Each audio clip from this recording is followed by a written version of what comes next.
Do I have a volunteer? I'll volunteer. All right, Mike Which one?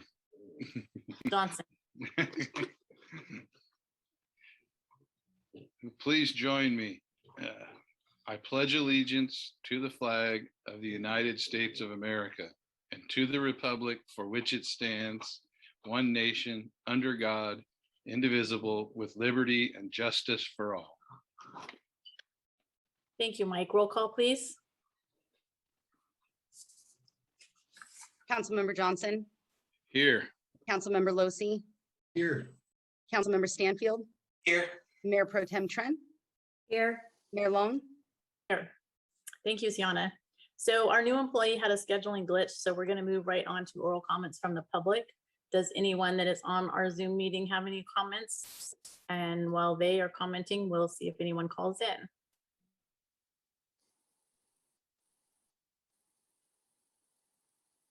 Nobody? All right, we'll close public comment and move on to our consent calendar. We have 9 items, including city council minutes and our department monthly reports from administrative, community development, finance, parks and rec, police, public works, River Lodge, as well as our report of disbursements. Does anyone wish to pull anything? Jeremy's nodding, but you're on mute. There we go. I'd like to pull E and F, please. Anyone else? All right, Jeremy, what do you got? So on E, I just wanted to let the public know a big thank you to the Auto Expo Committee for donating a baby changing station for the Roner Park bathrooms. And it's one of those things that goes without notice. So because of their generosity, I wanted to bring it up. And item F, the police department. I sure appreciate all the things that are happening in the police department right now, including the future with the pod and everything. But I got a citizen phone call this week regarding some of the transient activity going on in Fortuna. And the citizen expressed frustration that he grew up in Eureka and when he was younger, and now he hardly recognizes it. And it's just a place that he doesn't find himself proud of per se. And just wanted to make sure Fortuna didn't go down that slippery slope. And I was just going to ask Chief to comment on things that are happening in the department that are helping us keep our city beautiful.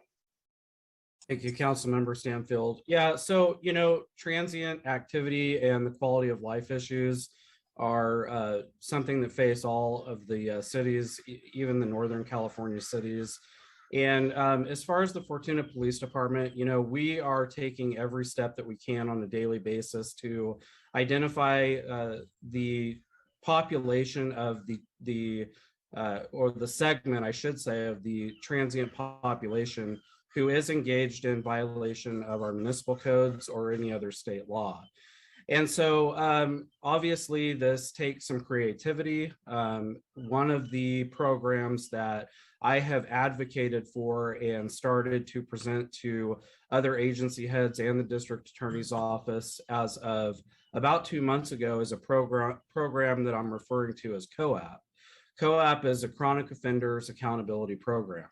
And so this program began receiving traction in Shasta County in about 2017, where I came from. And we used COAP primarily for members of the public who may not be the most heinous offenders, but were certainly those that were what you might call frequent flyers. So people that the police department was dealing with on a routine basis. So that is the biggest program right now.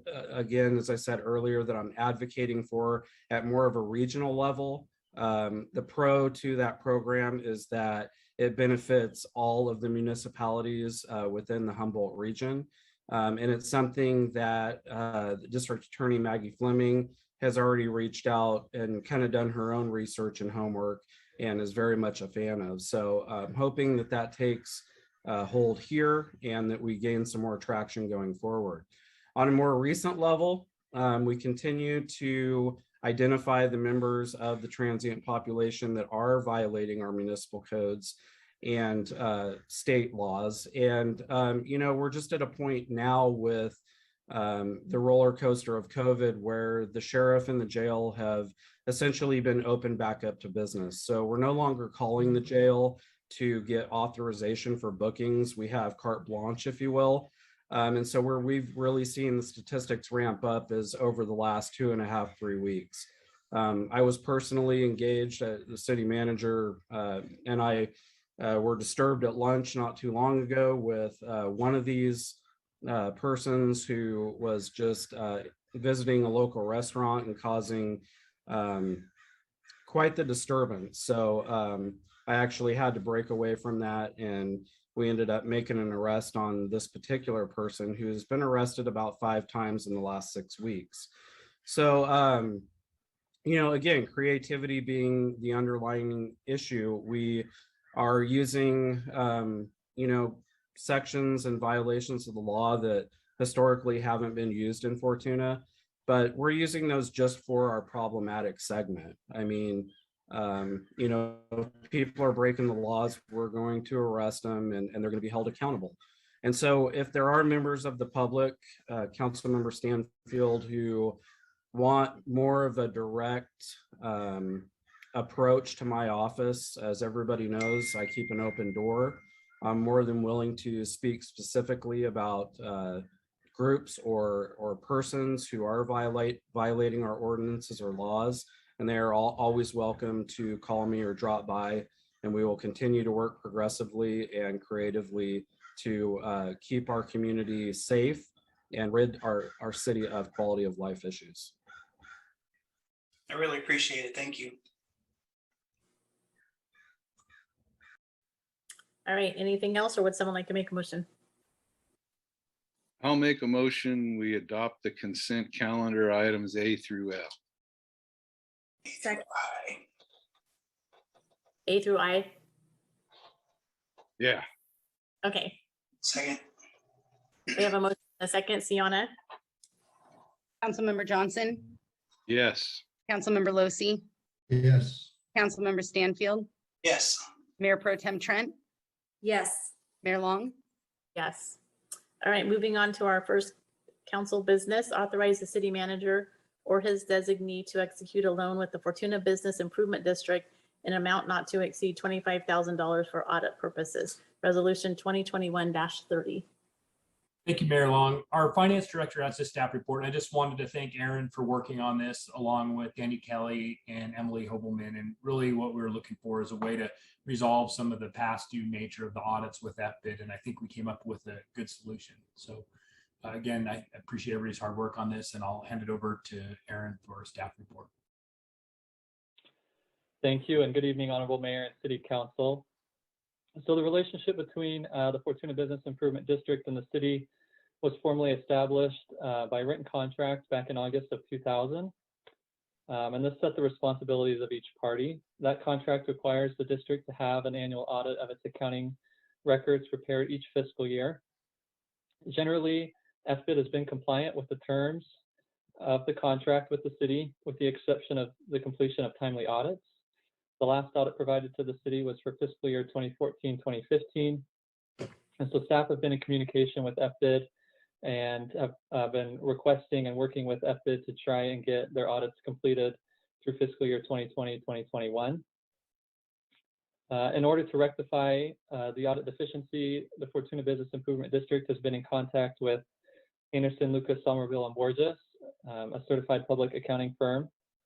And that firm has quoted an estimated fee of between $21,000 and $25,000 in order to bring the audits current.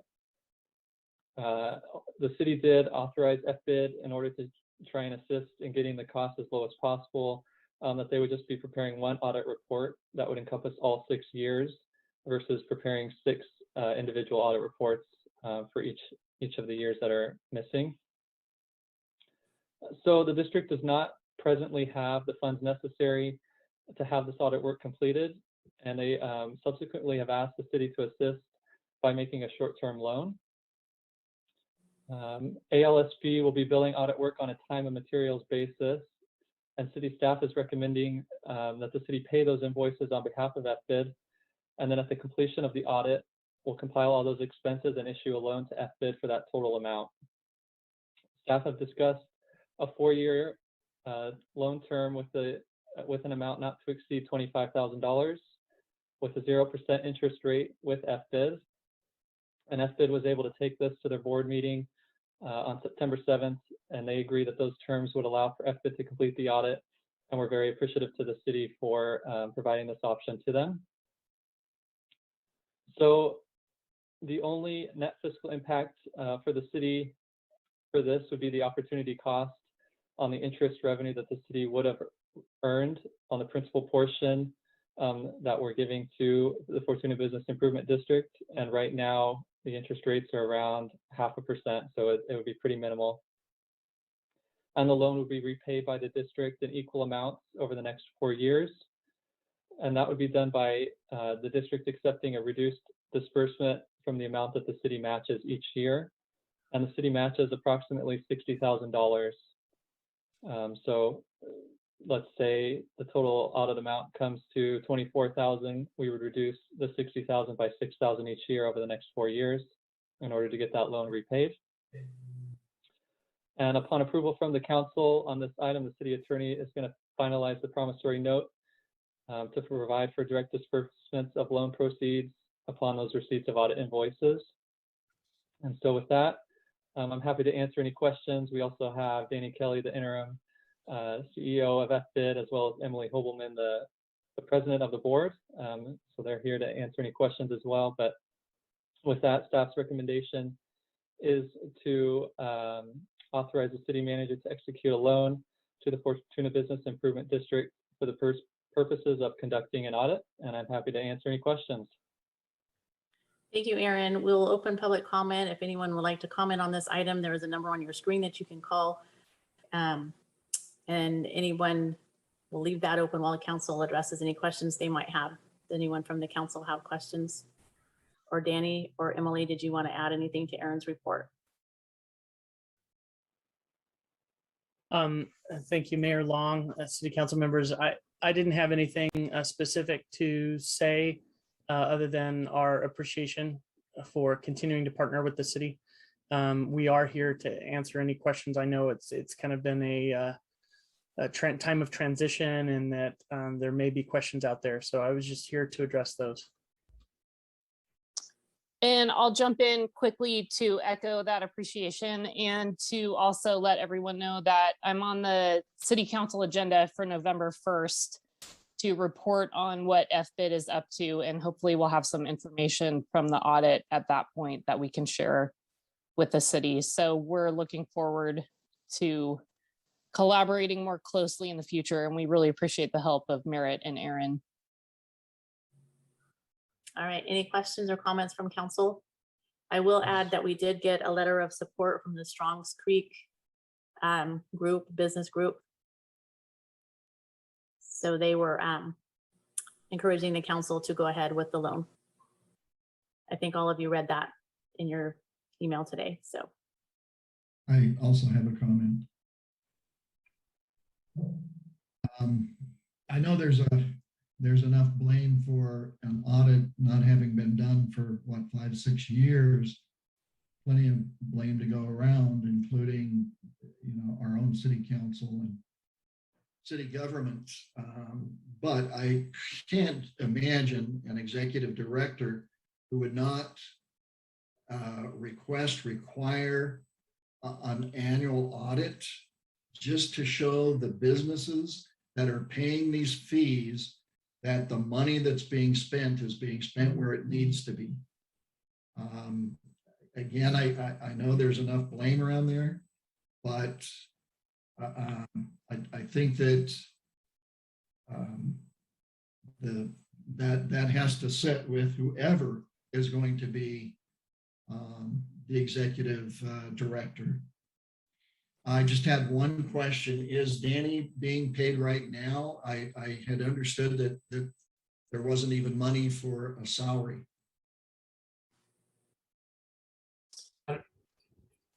Oops. Go ahead, Emily, if you want to answer that question. But my understanding is that FBID does have a contract with Danny, and Danny or Emily would probably be best to answer that question through Mayor Long, if it's okay to answer. That's Sure. fine. So our agreement with Danny is that he will be paid when we receive payment from the city in early October for services performed thus far. Okay.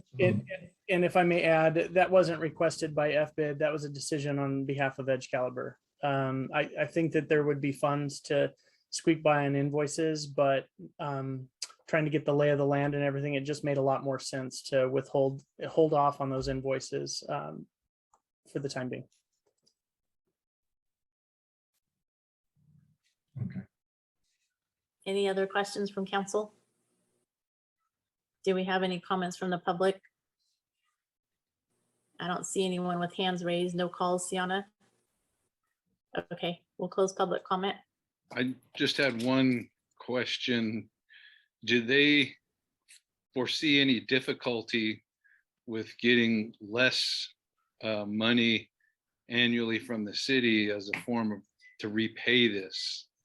And how do they foresee that working out for the FBID? Thank you, Councilmember Johnson. If I may, we are still working on our budget. One of my top priorities in this role during this interim is to help us identify other sources of revenue.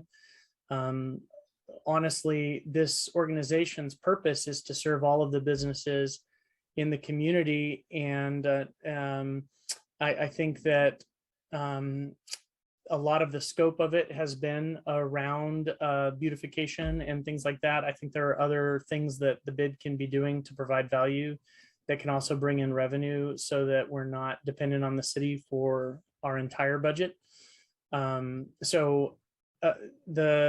The short answer is that yes, we can cover this loan over time.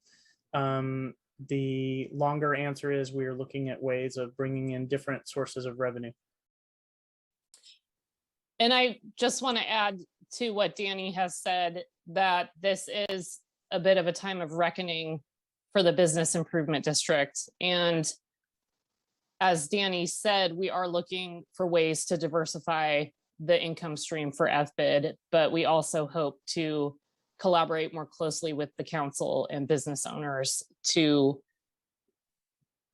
come up with a good way to have this organization be solvent and sustainable and also relevant in this community. So we appreciate the support. Thanks. I appreciate everything that FBID has done and look forward to seeing what they're doing in the future. And I just wanted to see how it was going to work out. And it sounds like you've taken that into account. So thank you. Sure. And I will say, I greatly look forward to November 1st and being able to provide more detail about the direction that we hope to take in the future and to share that with you and get your feedback then too. Thanks. All I right. would like to just comment as the city liaison that I really appreciate the support of the council to consider this short-term loan. I know that we're pretty much all saying the same thing, so I'll keep my comments short, but just really feel it's important to basically relaunch FBID with new direction, new focus, and appreciate you guys helping move through this transition time. Anything else from council? I'm prepared to make a motion. Let's do it.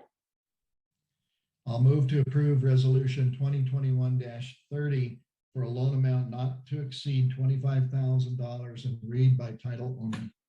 I'll second that. We have a motion and a second. Sienna? Resolution 2021-30, a resolution of the City Council of the City of Fortuna authorizing the city manager to execute a loan to the Fortuna Business Improvement District for the purpose of conducting an audit.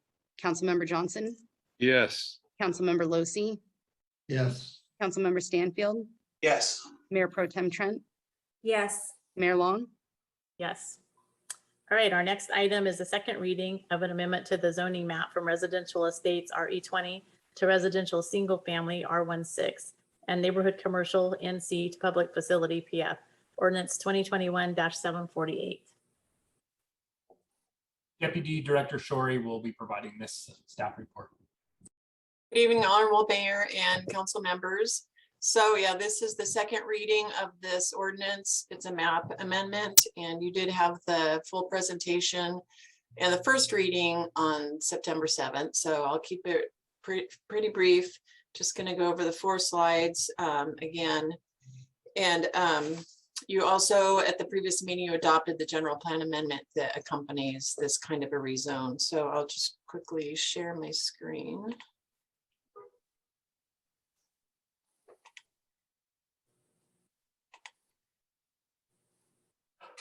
So you can see that.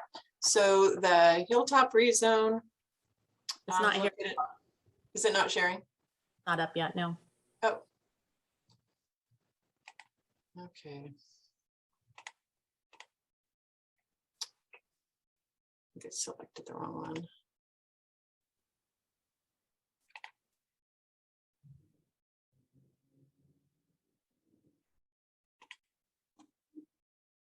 There you go. Sharing?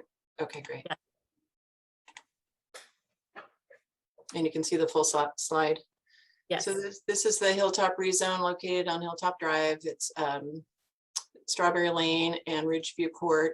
And this just shows the 6 parcels that are involved in the rezone. The blue lines are the parcel boundaries. So each of these numbers represent a single lot. You can see that there are 6 lots. And the reason for the rezone is that these parcels all have a split boundary through, through the middle of their property, which makes it a little problematic when they want to do certain things like that. In this case, what initiated this was this desire to build a shed in the backyard that needed the, it required the RE20, the larger setbacks. And what the rezone does is give them the same zoning standards and setback standards that they have on the front of their lots, and that all of the other parcels on Hilltop Drive have. So it's just an issue basically of cleaning up that split zone boundary, which we really try to avoid those because they do cause problems like that. And then this is just the zoning map that will be adopted. And you can see that it's highlighting that same area, which is the rear of those 6 parcels. And again, that's from residential estates with a 20,000 square foot minimum lot size to R16 with the 6,000 square foot minimum lot size, which matches their parcels. And then the other rezone that's being adopted in that same ordinance is the parcel on Newburgh Road at Roneville Road. And that you can see on the aerial, it's adjacent to Newburgh Park. And this would be from neighborhood commercial zoning to public facility, which is would really extend the Newburgh Park zoning and be an appropriate zoning for the police department, which is currently operating there. So, and really that one is just to create a stronger zone for that police department, one that is principally permitted. So from a land use perspective, that's just a more protected zoning for a facility of the police department's importance. So we just wanted to clean that up. And this, you had the detailed presentation at the previous meeting, so I didn't go into all of the details and all of the extra slides, but certainly if you have any questions, I'll be happy to answer those. And if not, I will pass it back to the mayor, and the recommended second reading is on the overhead. Thank you. Thank you, Liz. We'll open public comment. And does the council have any comments or questions?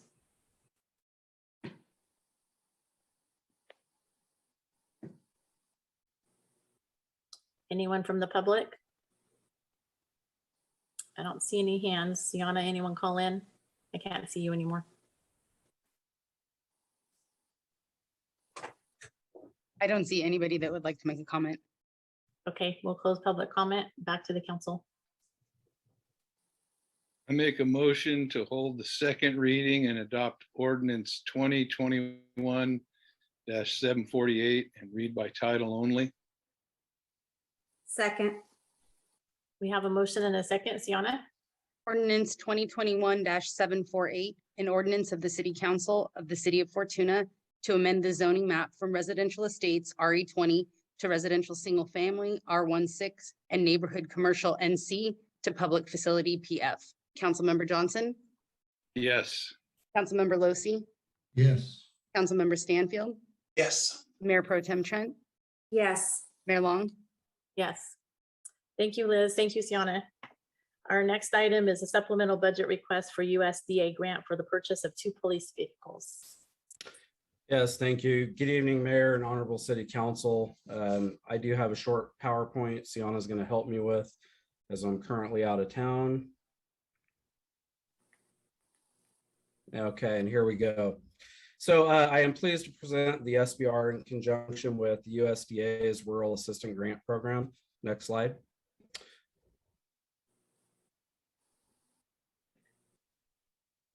On September 24th, the Fortuna Police Department received notification from the USDA that the police department had been selected to be awarded a $50,000 grant from the Rural Assistance Grant Program. This grant will be utilized for the purchase and outfitting of 2 new patrol vehicles.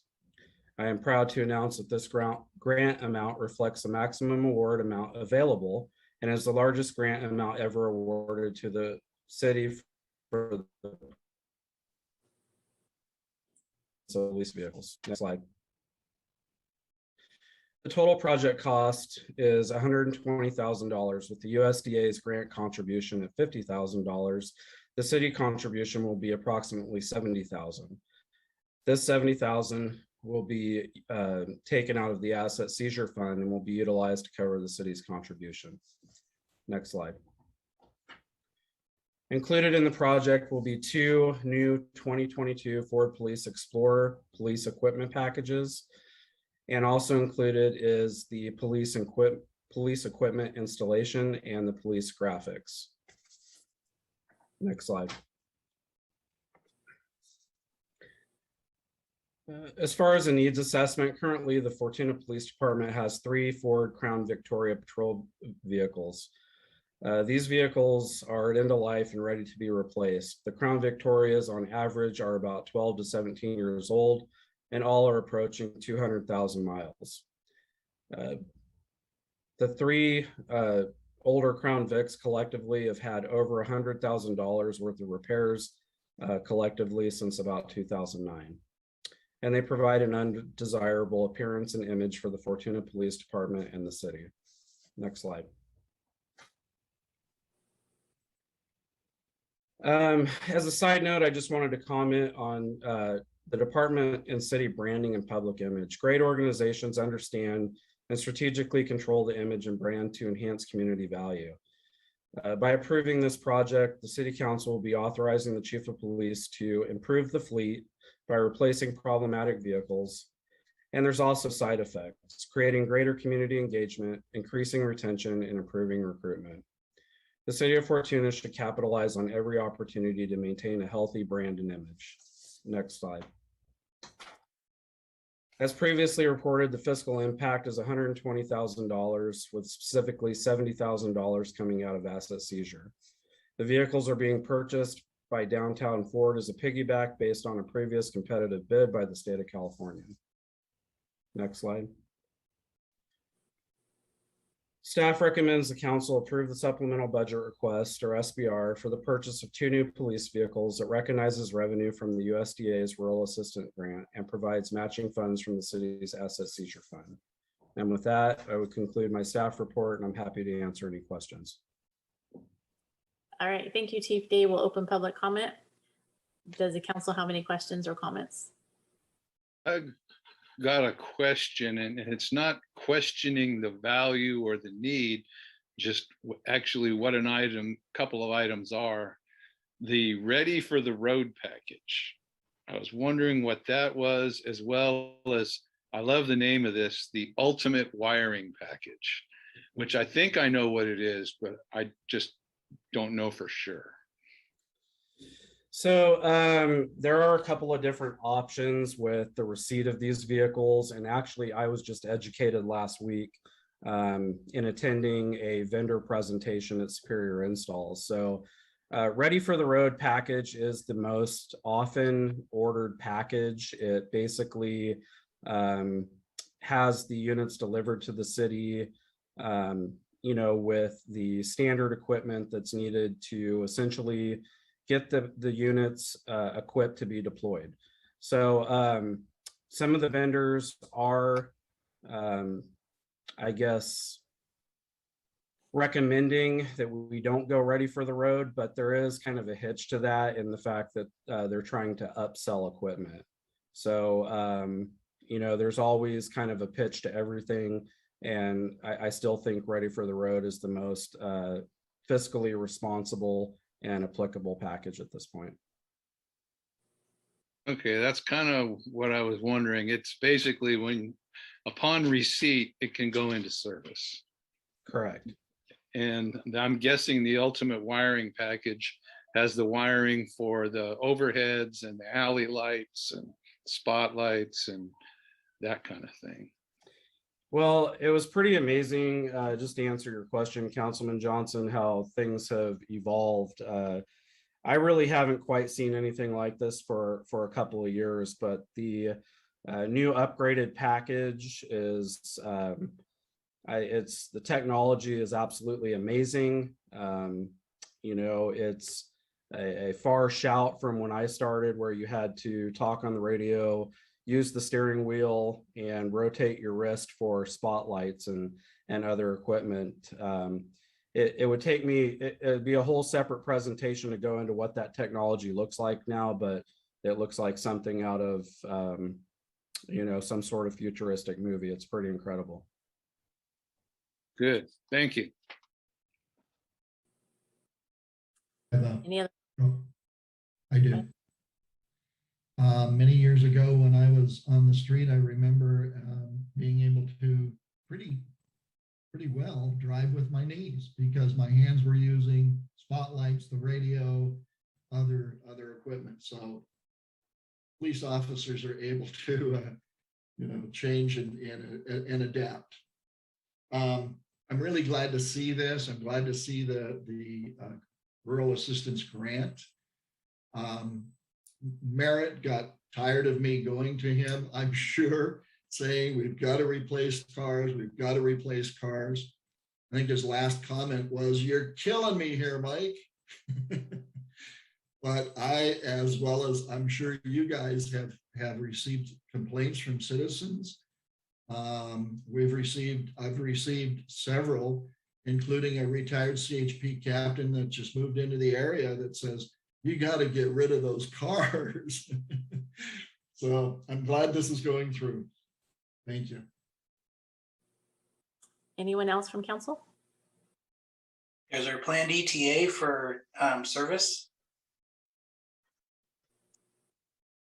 You know, I would be hesitant to answer that at this point, Council Member Stanfield. It's with COVID and everything else, I'm just I'm not optimistic. Everything is delayed, and you know, as far as the city and staff, we have done everything ahead of schedule where we can, in an effort to minimize that and take delivery of these new units as soon as possible. Mayor Long, I just had one comment. Sure. I just want to thank Amanda Hubasek with our public works. She's really been helping to submit the applications to the USDA rural assistance, and she was instrumental with the application for the Vector truck and also the police vehicle. So she's been a big part of that. And I also want to let Councilmember Losi know that the interceptors will be going on the auction block. So if there's one that you had your eye on, that they'll likely be available locally in an auction soon. Oh yeah, that's the one thing I want to do. Thank you, Merritt. All right, any other comments or questions? If not, we need a motion. Did we have public comment? Yes. Oh, I missed that. Well, Sorry. Because we never get any, so. I'll make a motion to approve a supplemental budget request for the purchase of 2 police vehicles that recognize revenue from USDA Rural Assistance Grant and provide matching funds from city asset seizure funds. I'll be more than happy to second that motion. All right, we have a motion and a second. Sienna, Councilmember Johnson, Yes. Councilmember Losi, Yes. Councilmember Stanfield, Yes. Mayor Pro Tem Trent, yes, Mayor Long. yes.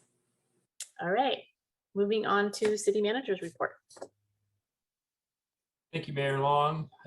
Just a upcoming meeting recap. Our next council meeting will be on October 4th. Our next planning commission, October 12th. Both of those meetings are at 6 p.m. Our next Measure E committee meeting is coming up tomorrow at 5:30 p.m. That'll be televised, or excuse me, it'll be on Zoom platform as we've been doing. And then our next Roner Community Recreation Park District meeting will be on October 6th. I had just a few items for my verbal report tonight. One of those is I just wanted to let the council know that I did make 2 presentations for grant applications for the Headwaters Fund. We're seeking money for more funds to support the planning effort for the mill site, and also to do a master plan for the pending Riverfront Park. So our hope with the Riverfront Park master plan is to be able to identify improvements and put those into a competitive grant application for the Rural Recreation and Tourism grant, both submit on behalf of the city and the Roner Recreation District to try to get funding to develop that site.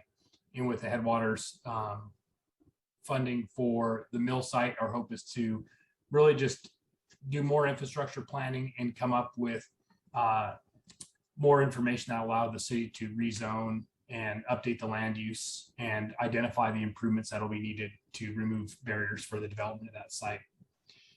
Along those lines, one of the things that we've really been pushing lately, the city engineer and I have been meeting with various folks, and we're really trying to get interest regionally for the improvement of the 12th Street and the Kenmar interchanges. We met last week with Supervisor Bone and Supervisor Bushnell. We have a meeting with Assembly Member Wood tomorrow, and then we'll be meeting with Caltrans executive staff the following week. And our hope is that one of the programs that is administered by Caltrans will work for those interchanges, and it's our hope to try to find state or federal funding. We've submitted a number of earmark requests. We recently just completed a project study report that the council funded at the last council meeting. And so we're being very active now in anticipation that there may be some more infrastructure money coming and that these projects will fall within that. And I think it's really important for the council to recognize how important these interchanges are for the planned growth of the city. They're already operating below acceptable levels, and it's really important if we want to attract new development and have that quality of life for people that are moving and living here, that we need to get these interchanges done. So it's a huge focus of staff right now, as well as the planning on the mill site.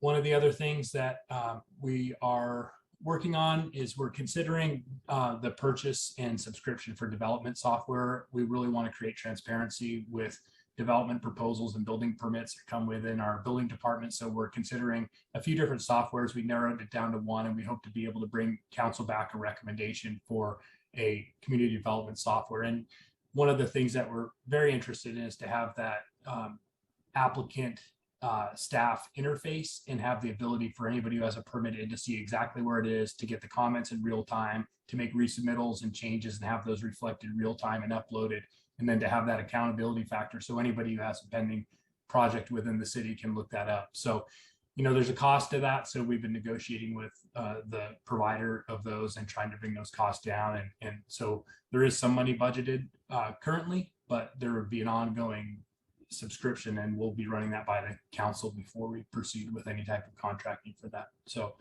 stay tuned and you'll receive more information on that sooner. Also, I'll be meeting with Jeff Durham with the Humboldt Lodging Alliance and also the owner of the Redwood Inn in Fortuna. And I'll be just meeting with him for a general discussion and to review ways that we can increase tourism within Fortuna and the surrounding area. And then I just wanted to mention that I worked with Mayor Long last week, and we made sure to get word to Assembly Member Wood how important SB 792 was, and that's the legislation which is now on the governor's desk to require reporting from large companies, large companies such as Amazon, so that they can track their sales, with the ultimate goal of having the sales tax paid at the location of the purchase or the order or the point of delivery. So sales tax from online businesses is one of the largest part of the county pool and the largest contributor to the city. So it's really important that we continue to track that, and we don't see sales tax that should go to the city of Fortuna go to other communities. And that's all I have for my verbal report. And just to add to that, Assemblymember Wood did vote in favor of that. So got an email from Aaron confirming that after the fact. Okay, future agenda items, anybody? All right, City Council reports, Mike Johnson.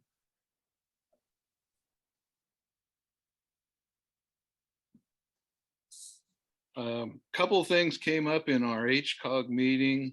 We had a presentation from Caltrans regarding the 101 corridor and the overpass project there. And that is, when it came back to, the bids came in the last time, there was a wide range of bids, there was bid protests. That is being, after they went back to the office and came back, it's being repackaged and rebid, and Caltrans is going to start doing some more geotech work there and work on a design so that there is a design ready to be built, and everything's on an even keel, and hopefully to get that out in February of 22 and get it out to bid and be able to start in May per the schedule they already have. One of the other things that came out was the 101 corridor patrols. There was always an enjoyable time reading that, and the speeds that came in from that. And this was always one of former council member Glazer's favorite parts. And we had a couple of really Lulus this time with a 52-year-old man from Iowa with 87 miles an hour. He was the overall winner for July and August combined, but a runner-up from Eureka at 80. So we still are seeing some of those high speeds. Other items that came about that affect us greatly, I remember, was SB 556 is still, I don't know if it was signed today, but that's the one that's going to the governor for signature. And it's the one that allows the utilities, the broadband, to just use any poles that they want for any project they want with little to no oversight. It has been watered down some, but it did pass. So that's one to watch out for. One that would really be good for us is AB 43, which allows speed limits to be adjusted much easier. And you can move at 5 mile an hour increments without having to have a new speed survey for the 85th percentile. So it will allow us more flexibility as we set our speed limits here in town. And at that point, also, we had the AB 970, which does initiate a shot clock for EV charging permits for setting up EV charging stations. And their desire would be that it's approved in 5 days, but after 20 days, it would be deemed approved. And that's one that we want to make sure that gets vetoed. And I'll leave it at that for now, but there's a whole lot more fun in this package. So thank you. All right, Mike Lovesey. Thank you, Mayor. Last Wednesday, that would have been September 15th, we had a LAFCO meeting. We talked about the year-end financials. Everything financially looks secure with LAFCO. We have a very small budget, very austere. We did the McKinleyville Community Services District MSR SOI, and the McKinleyville Community Services District is asking to include the Patrick Creek Community Service District into their sphere of influence. So there was some discussion about that. The MCSD already supplies the Patrick Creek Community Services with water. So I think that that's probably going to go through. but the commissioners wanted to take some extra time and look at the report that LAFCO completed. And then there were some requests from commissioners with regard to fire and drought, sea level rise, and law enforcement and fire protection to be included in the report. We talked about the current MSR proposals that are going through, including the Arcadia Creek site annexation. There was a Mitchell Road annexation that we passed and it's ongoing. And then the Rio Dell Metropolitan annexation, Metropolitan Road annexation, and that's going through. And then we talked about future proposals that will be coming to light, including the Eel River Valley Shared Services for Fire Protection, fire services. So that's going to be one that is going to draw a lot of interest along the Eel River Valley. I just want to do a shout out though to Melissa Sanderson and the North Coast Journal for purchase of the Ferndale Enterprise newspaper. She plans on including news from both sides of the river, as well as other communities along the river, the Eel River Valley. So congratulations to Melissa for keeping the Ferndale Enterprise going. That's all I have. All right, thank you, Mike. Jeremy.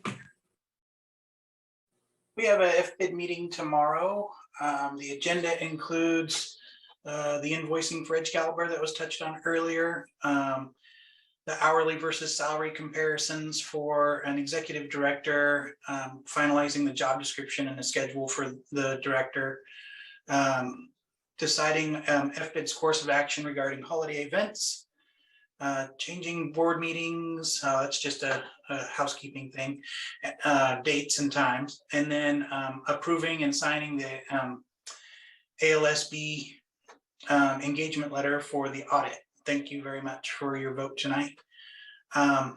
Moving forward, your president, Emily, has had a lot of energy. She's put a lot of extra time and energy into meeting with different board members and the city manager and Danny Kelly outside of the regularly scheduled meetings.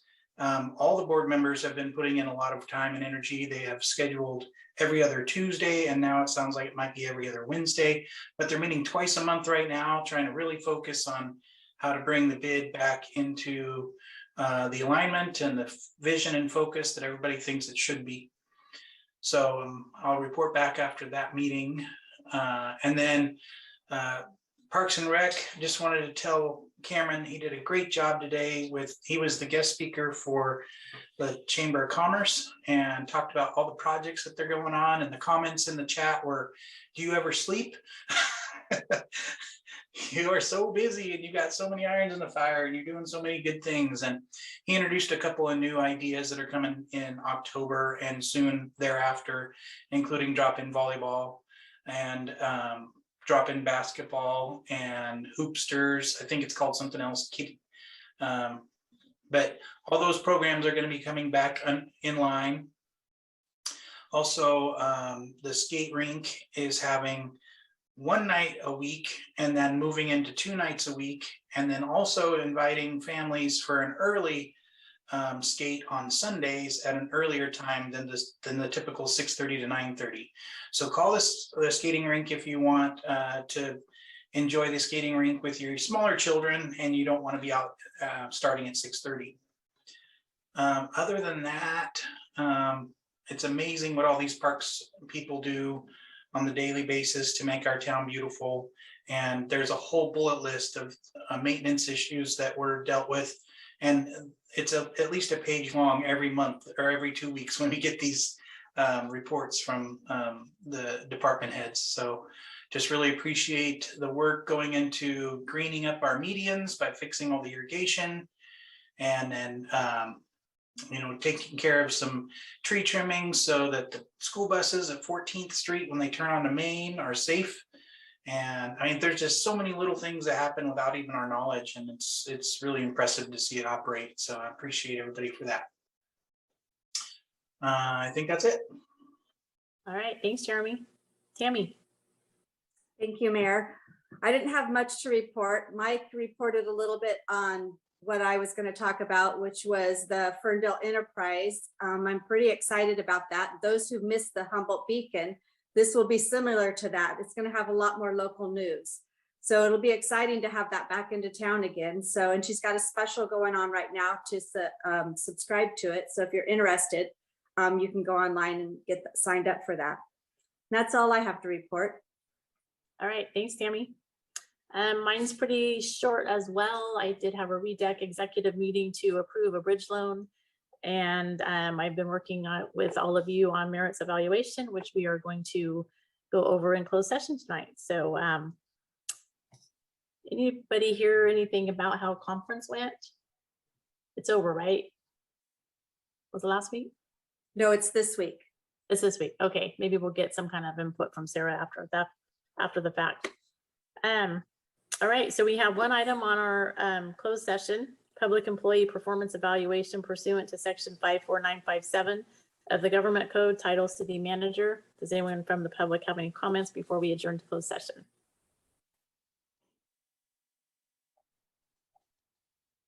Seeing none, hearing none. All right, we need a motion to adjourn to closed session. I'll make a motion to adjourn to closed session. No, second. All right, we have a motion and a second to adjourn to closed session. All in favor? Aye. Aye. All right, Sienna, do your magic and good night to the rest of you. Thank you for coming.